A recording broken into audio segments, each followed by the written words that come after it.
Hello दोस्तों, कैसे हैं आप। आज की कहानी का नाम है दान। सुबह का वक्त था। निशा ने बिस्तर से उठते ही घड़ी पर नजर डाली। सुबह के 5:30 बज रहे थे। काफी देर से वो जगी हुई थी, पर बिस्तर छोड़ने का मन नहीं कर रहा था। खिड़की से छन कर आती हल्की रोशनी ने इशारा किया कि सुबह हो चुकी है।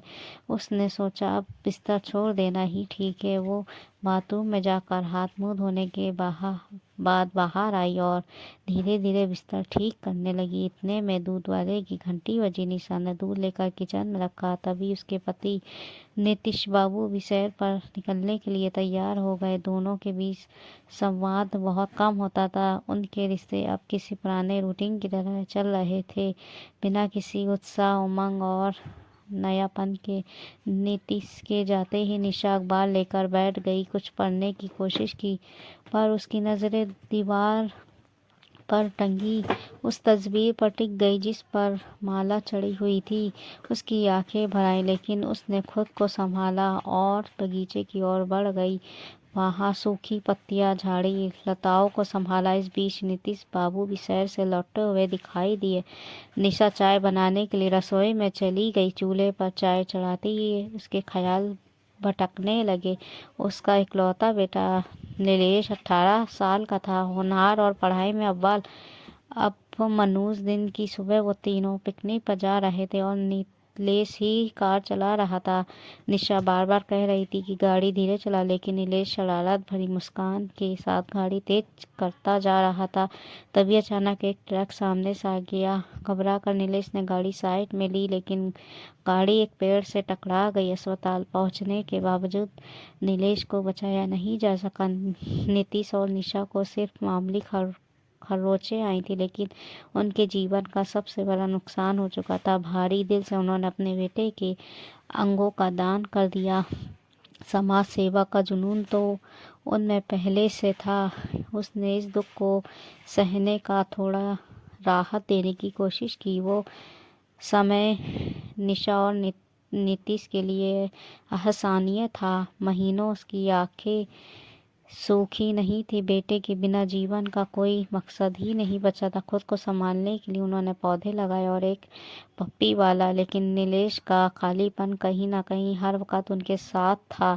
तभी अचानक चाय उफन कर बाहर आने लगी और निशा की तिंद्रा टूट गई। उसने जल्दी से गैस बंद को चाय छानी और लॉन में बैठे नीतीश बाबू के पास ले आई। इतना बड़ा मकान पर अब बस हम दोनों। नीतीश बाबू ने चाय पीते हुए कहा, सोचा था नीलेश की शादी के बाद बहू आएगी, पोते पोतियों की चहल पहल होगी, लेकिन अब निशा ने भारी मन से कहा, क्यों ना ऊपर का हिस्सा किराए पर दे दे।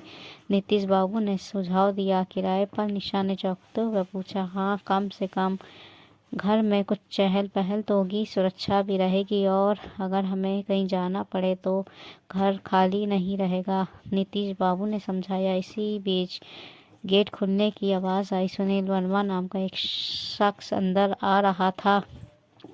करीब 35 साल का आकर्षक व्यक्तित्व वाला सुनील सलीके से गेट बंद करते हुए उनके सामने आकर बैठ गया। नमस्ते, मैं सुनील वर्मा, मैं आपका मकान किराए पर लेना चाहता हूँ। नीतीश बाबू ने पूछा, आपको कैसे पता चला कि हमारा मकान किराए पर है? मैं इधर से गुजरता रहता हूँ। मकान देखकर सोचा पूछ लो, लोकेशन मुझे पसंद आई, सुनील ने जवाब दिया। नीतीश बाबू ने शर्तें रखते हुए कहा, शोर शराबा नहीं होगा, टीवी धीमे चलेगा और रात को समय पर लौटना होगा। हम शाकाहारी हैं तो घर में मांसाहार नहीं चलेगा।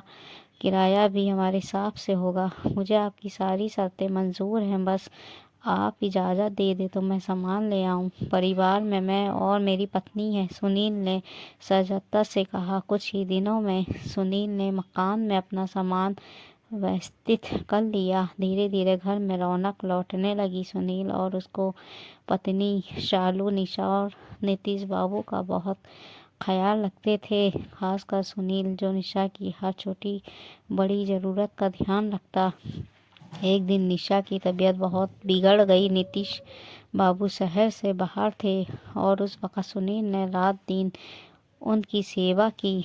उसने बर्फ़ की पट्टियाँ रखी, दवाइयाँ दी और हर संभव तरीके से उसका ख्याल रखा। तुम्हें इनसे इतना लगाव क्यों है? एक दिन शालू ने सुनील से पूछा, इतनी दूरी पर मकान लिया जबकि क्या ऑफिस के पास भी अच्छा घर मिल सकता था? आखिर ये महिला तुम्हारी कौन है? सुनील ने गहरी सांस लेते हुए कहा, ये मेरी माँ है। शालू ने हैरान होकर कहा, माँ, ये तुम्हारी उम्र की है? सुनील की आंखों में गंभीरता आ गई। उसने शालू को सच बताया।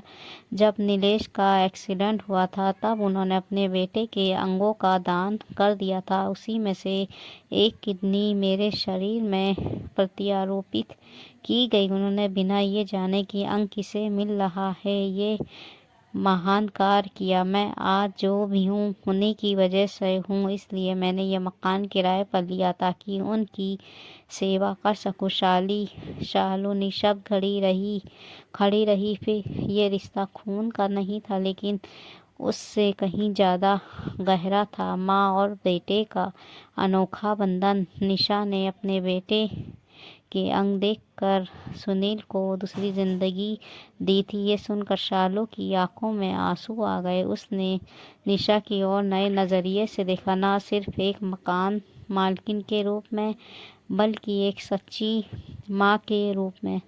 दोस्तों, ये थी हिंदी कहानी। अगर आपको अच्छी लगी तो हिंदी कहानी को लाइक ज़रूर कर दीजिएगा।